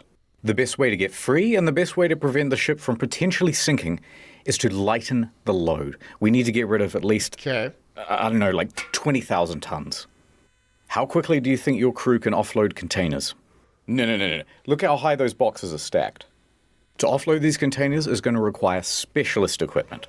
The kind you'd only find at a dedicated port. We're not going to be able to offload these containers out here in the middle of nowhere. All right, well, it's the easiest, most brute force solution you can think of. The ballast tanks. Go on. We've got nearly 10,000 tons of ballast water on board. We can dump that right now and relieve some pressure. Excellent idea. I'll get started. No, you can't do that. Well, why not? Environmental Allow law. me to explain. You see, when a ship fills its ballast tanks, it's filling with more than just water. It's a big, dilute, salty soup of algae, plant material, and even sometimes small fish. Pick that up in Malaysia, and then just dump that at the next port. You're introducing these stowaway pest species into the environment. Some examples of these invasive species include the Northern Pacific Sea Star, the European green crab, that son of a bitch, and cholera. Oh, yeah. There's going to be cholera. I mean, you're coming from Southeast Asia. There's cholera in that water, for sure. So you have to treat the water before you discharge it, usually through heat or chemicals. And the key there is that it also requires time and access to... Big B Trucker says those intermodals, the containers, are held on trailers by 4 pins. You know how those pins are secured? Zip ties. Wow. Have that thought in your head when they drive by you on the road. You're welcome. Zip ties. Seriously? They're just held down with zip ties? Do they lock together somehow? Is it just fucking zip ties? Why? It would be better if they used nothing. Zip ties. to one of these treatment machines. That doesn't make me feel good. And we're not at a port. It's going to take much longer than usual. So it's like some of the Final Destination shit, man. I'm not. Now I'm like, do they just fly off there? No, they don't just fly off the back of trucks. Do they? But let me get onto the line with the guys at Ismailia. We probably have a portable water treatment machine somewhere. Al Said turns and looks out the window. Coming down the canal are 2 tugboats, the ones that they ordered earlier. Look, we might not even be that deeply wedged in. These 2 tugboats might be all we need. Yes, tugboats. This is the Mosaid 2 and the Mosaid 3. These keep 2 the little pins guys from are moving. able to That's pull how I was around trained. this Okay. massive cargo ship, Well. comparable in size to the Ever Given. That's not great. On go the ties. Line secure, all fast. Engine ready. Ready to pull. Cantherville looks nervously at El Said. Commence pull. Slow ahead. The polyethylene ropes whine as they're pulled taut from the water. The tugboats lightly draw against the ship, testing for resistance. All right, a little more. More. More. Full power. Nothing. Not an inch of difference.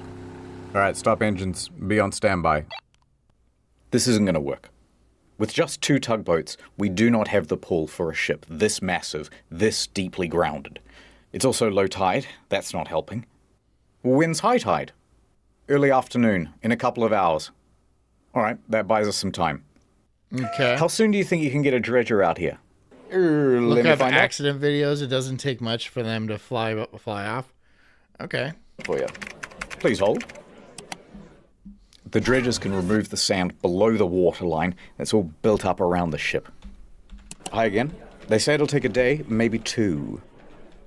All right, tell them to hurry. A day or 2?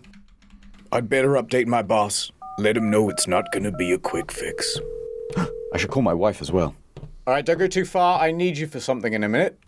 Hey, what about excavators? Oh yeah, how many we got? Right now? No, for my birthday. Yeah, now.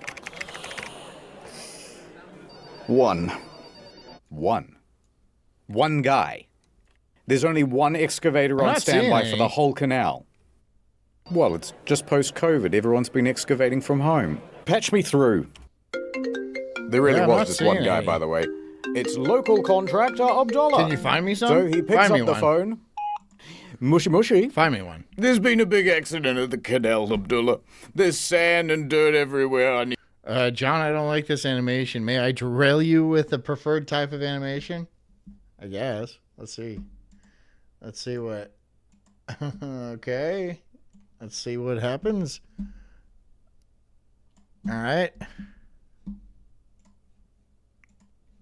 Everything it hits into a stage 4 cancer show.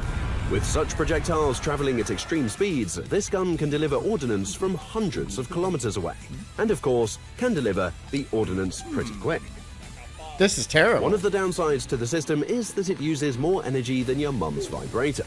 With rail erosion, wear, cost of development, thermal management issues, blah blah blah, makes this electromagnetic maniac not blasting away on the battlefield just yet.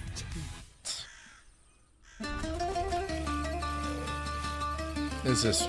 Okay. Smart bullets. Yep, someone decided regular bullets just weren't personal enough. Because what's better than a metal slug? A metal slug that thinks, hunts, and has one very specific purpose: turning you into a human sprinkler system.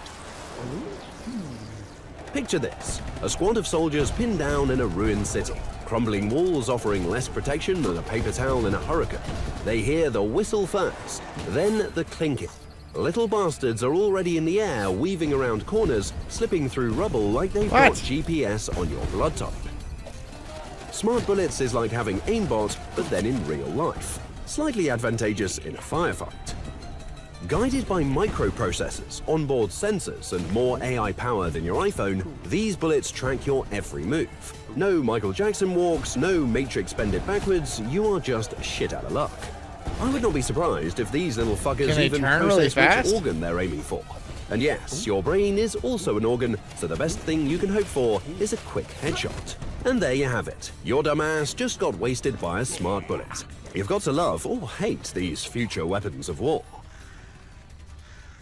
Why not just download War Thunder for free? I mean, you can make tiny little drones with like grenades on them and stuff like that. Just send 1 million of those out.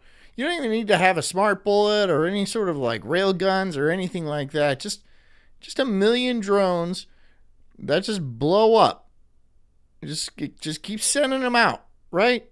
You're not stopping that. No one's stopping that. That's how we're all gonna die. Using one of my links in the pinned comments or description.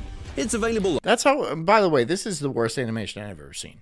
This right here, this is the worst animation I've ever seen. I hate that. Need your help. Just send me the deets, Chum. Abdullah jumps in his truck and heads to the scene. And when he pulls up, Gott in Himmel, he sees the massive Evergiven wedged into the canal.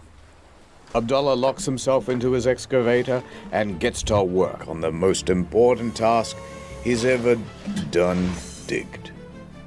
Just dig.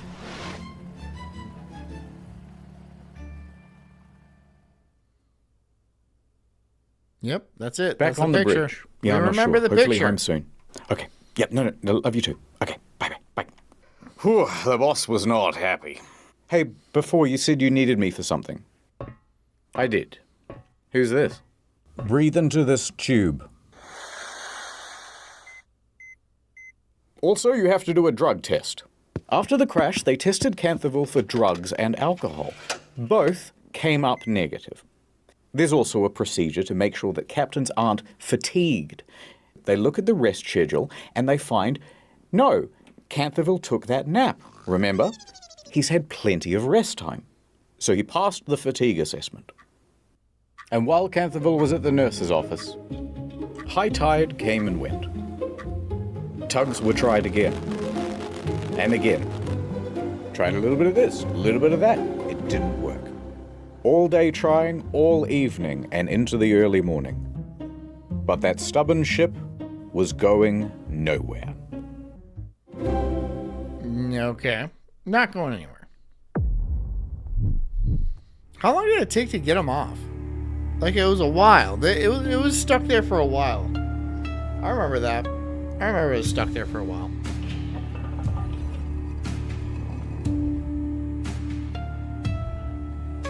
Of course. The moon. Day 2. There's quite a few like ships by this point, and they're all I mean, honking their horns impatiently. Hey, move your ass! I got Frozens in the back. Go around! Go around! No one knows quite what's happening because the Suez Canal Authority has not made a formal statement. But their hand is about to be forced when an impatient sailor behind the Evergiven takes a photograph and publishes it online. And this starts a bit of a buzz on social media. Uh-oh. It was at this very moment that the helmsman's most feared fear was most realized. Someone pulled up the navigational data. Colonel? Within 24 hours, it was all over the news. That's a dick. So over at the Suez offices, Mr. Rebbe, you have 300 voicemails. Telemarketers? Important clients and journalists.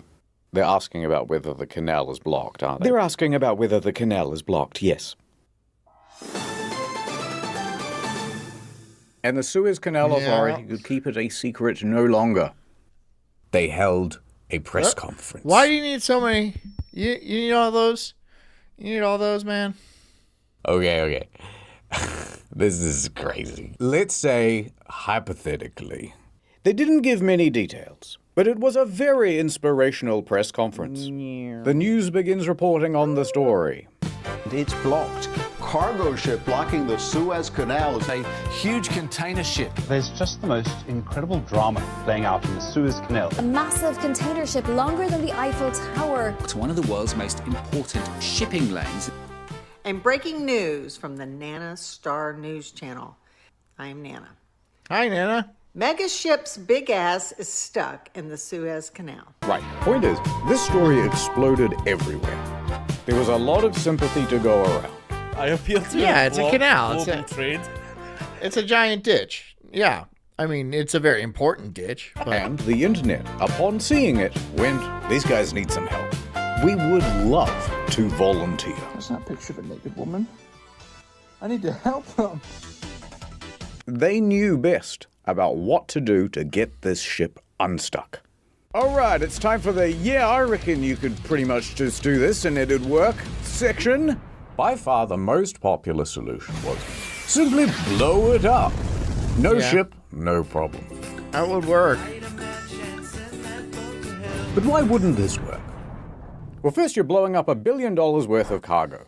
And this thing is about 3 times the size of Mount Rushmore. So there's quite a lot of debris to sweep up, actually. And you still haven't solved the problem of moving the thing out of the fucking canal. Next idea. What if we attach 1,000 helicopters and simply fly the thing out? That's very good. You could even take it all the way to its destination in the Netherlands. Well, the problem is this thing weighs about 300,000 tons. So even if you had a really powerful helicopter, you're going to need like 25,000 of them. And you can't put them all together in one area or they'll all crash. It ain't gonna work. En route to help. Drone swarm. Drone swarm. Just drone swarm.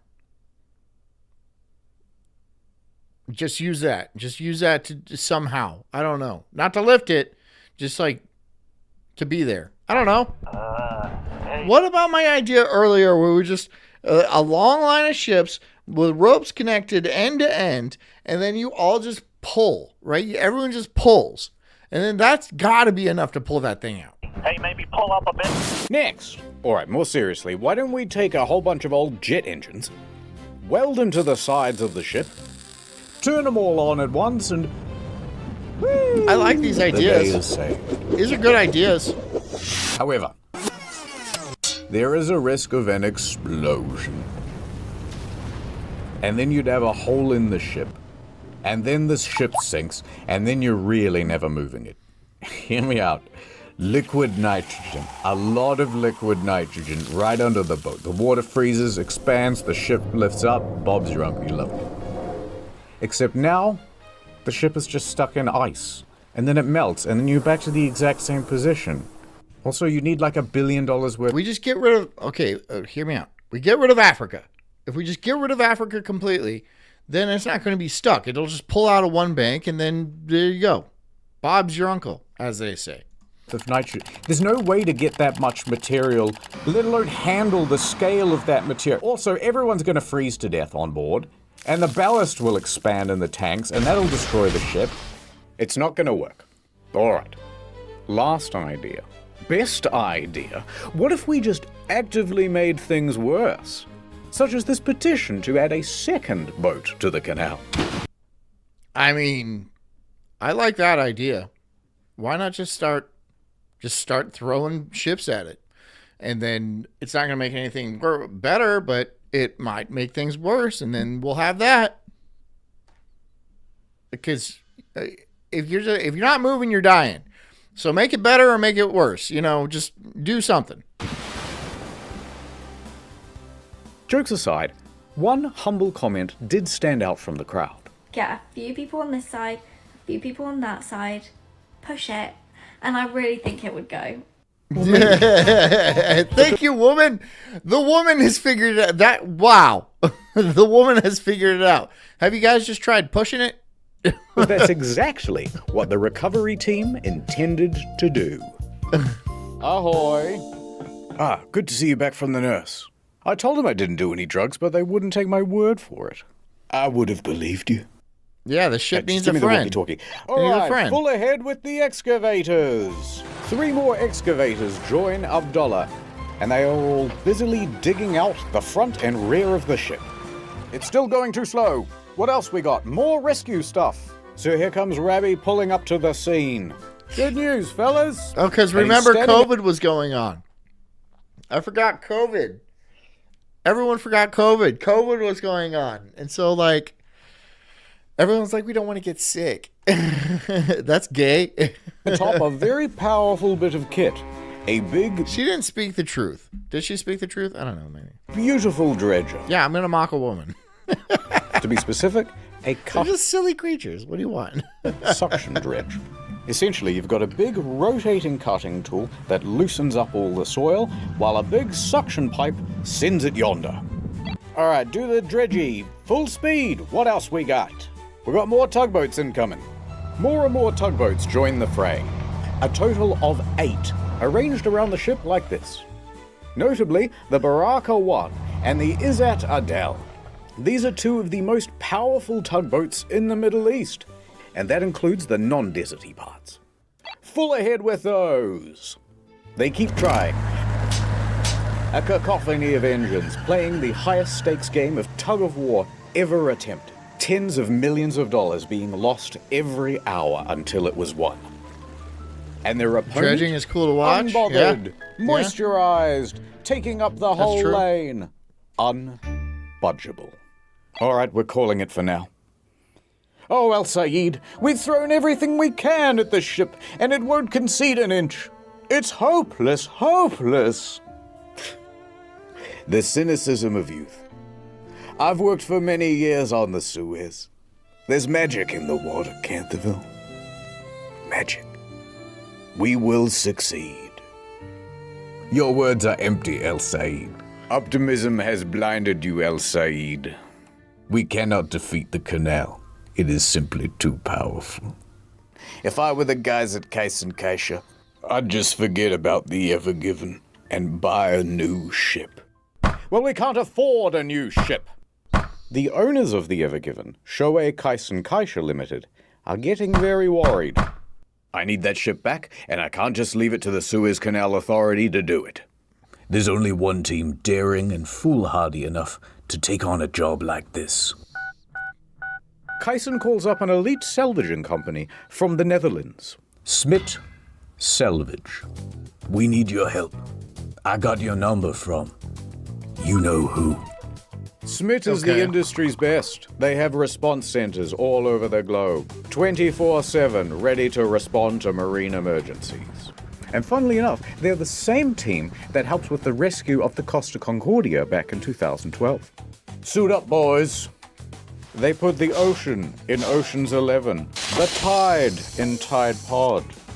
And sometimes they pee in the water. Why not? The fish do it. We're en route to the canal. ETA in the next 24 hours. Hey, he breaks the phone. Nice. It could have been frozen. I don't know. Suez is Zeus backwards. That's a very... Next time it's on a good catch. Boat in Canal. The prophecy. It's coming true. Kiss me, you fool. I'm beginning to think you don't want to get the boat free. Man, they're going to add another character because the show's dying, man. Well, should I do that? Should I add another character to the Sulk stream? Because it's just not going anywhere. It's, I'm making like 10 cents a night. The Yanny wire or the Laurel wire? Laurel. I couldn't hear you. You're breaking up. There's only one way this was ever gonna go.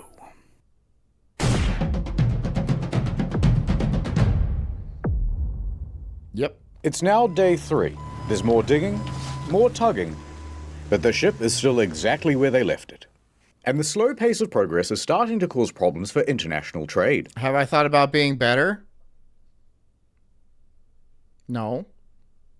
Each delayed ship represents thousands of tons of undelivered... Why would I be better? No. stock for store shelves. No. And that queue is getting longer and longer. On board, an estimated $9.6 billion worth of goods is sitting idle. The milk! It will spoil! And the big question is, how long until this thing is fixed? To answer this burning question, the Suez Canal Authority holds another press conference and declares, guys, another day, maybe 2, might even be this afternoon. But the media and industry I don't know who Ernest is. Who's Ernest? And why does he sandbag Virgie? Who is Ernest? experts disagree. The truth of the matter is that they're not making much ground. I mean, is this proving to be more difficult than originally expected? Could be closed for weeks. Effort could take weeks. Could be stuck for weeks. Weeks. That's how long it could take to free the container ship currently blocking the Suez Canal. So that means all of these ship operators here, waiting in the queue, have a very difficult choice to make. So basically, I've just got two options. One, I can wait around hoping the ship gets unstuck, which nobody knows how long that's going to be. Or option two, we go all the way around Africa. And I really don't want to do that, and it's not... Ernest is Virgie's AI guest host. So he's just taking over, right? That's actually a good idea, Virgie. That's a good idea. I'm not gonna bring in an AI host, but not just a geographic thing. It's a good idea. Freighters don't want to go around Africa because it will cost them far more in terms of fuel. It adds 10 extra days to the route. And most importantly, pirates. Pirates, assassins, and gay pirate assassins. Now, there be Gay two pirate main pirate assassins. hangouts. The Somali pirates, everyone knows about them. But the more prolific group is actually in the Gulf of Guinea. Named so because it holds the Guinness World Record for most pirates. In fact, in 2020, 96% of all maritime kidnappings happened in the Gulf of Guinea. Why don't they bring guns on ship? I don't understand why they're not bringing guns. I mean, if you had guns, it would be no problem to take fucking pirates out. I want to go pirate hunting. I want to be part of a pirate hunting excursion. Maybe with you guys. I don't know. Thanks for coming. Hit the like button if you don't mind. I hope you guys have a great night. Yeah, I'm done. I'm done here. So, you guys go be cool with each other and do the things that you like to do. And I hope you guys have a good night. Remember, hit the like button. If you want to make it so I make more than 10 cents tonight, then I'd appreciate that. Anyways, guys, I'll see you tomorrow. I hope you guys have a good night. Stay strong. Be cool to each other. Drink a lot of water. And get a good night's sleep. And take care of yourselves, because I care about you too. I'll see you guys tomorrow. Love you. Good night.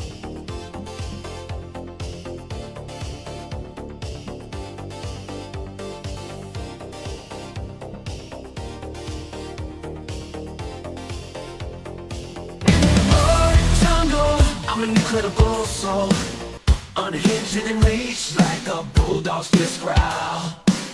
I'm spitting fire, burning through these trees, questioning the world, unraveling conspiracies. Talking about Bigfoot, but Loch Ness Monster too. Government lies, they're feeding me their goo. I'm diving deep into this rabbit hole, uncovering the truth, setting fire to their control. I got small nipples, but my voice is loud, blowing like thunder in this crazy crowd. They say I'm crazy, but I call it woke, unraveling the madness with every word.